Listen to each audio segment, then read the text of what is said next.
Saudi খাপ কাপন খাপ। এই মদন ভাই।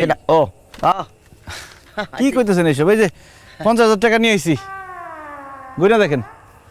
আরে বেটা গোনা লাগবে না, আমি নিজেই তো টাকার মেশিন, টাকায় হাত দিলে কইতে পারি কত টাকা আছে, অসুবিধা নেই। দেন ওই কি জিনিস বলে দিবেন যেটা দিয়ে আমি যারার মন জয় করতে পারো, দেন ওটা। এই নে, এই হচ্ছে অমূল্যবান বই, নে এটা পড়লে অর্ধেক কাজ হয়ে যাব। 30 দিনে শিখুন আধুনিক পদ্ধতিতে থাইল্যান্ড ভাষা।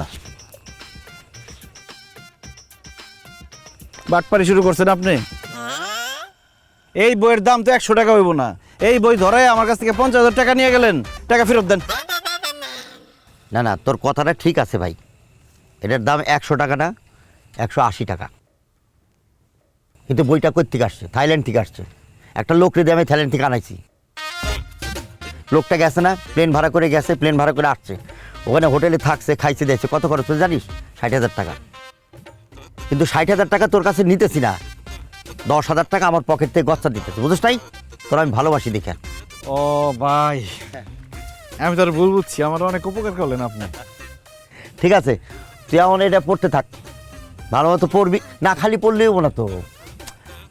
অর্ধেক কামাবো পড়াতে, আর অর্ধেক হচ্ছে যারা তোর ইমপ্রেস করতে হবে। ইমপ্রেস করুন মানে? ইমপ্রেস বুঝিস নাই? মনে কর যারা কোন কাপড় পরতে পছন্দ করে, কি খাইতে পছন্দ করে, কি লিপস্টিক চুনো পাউডার নেয়, এগুলো তুই কিনা আমারে দিবি। আমি তোর জিনিসপত্র নিয়ে যারাকে দিব, আর তোর কথা কমো যে তুই দিছিস, আর তোর নামে অনেক প্রশংসা কমো, বুঝছিস? দেখবি যে যারা তোর প্রেমে দেওয়ানা হয়ে যাব। ও ঠিক আছে, তাহলে দিবনি। আচ্ছা এই তাহলে ওই 5,000 টাকা দিয়ে যা। কেন? আরে বুঝোস নাই, এই 5,000 টাকা দিয়ে জিনিসপত্র কিনে আইনা যারারে দিব, তোর কথা বলবো, এখন দিয়ে কাম শুরু হয়ে যাবো। তোর কথা বললে তোর প্রেমে দেওয়ানা হয়ে যাবো। দে। আমার কাছে তো অন কোনো টাকা নাই, সব টাকা তো দিয়েই দিলাম। কালকে দিই। এই যে একটা দিন কিন্তু পিছিয়ে গেলি, তখন নিয়ে না আসলে মুশকিল। আচ্ছা ঠিক আছে, যা, দেখি তোর লাগে আমি কি করতে পারি, কালকে মনে করে দিস কিন্তু। ঠিক আছে। ঠিক আছে, ওকে। 30 দিনে থাইল্যান্ডের ভাষা।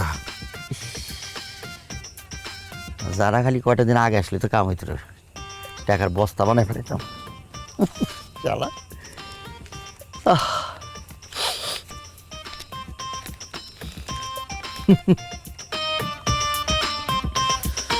কাপড় কাপ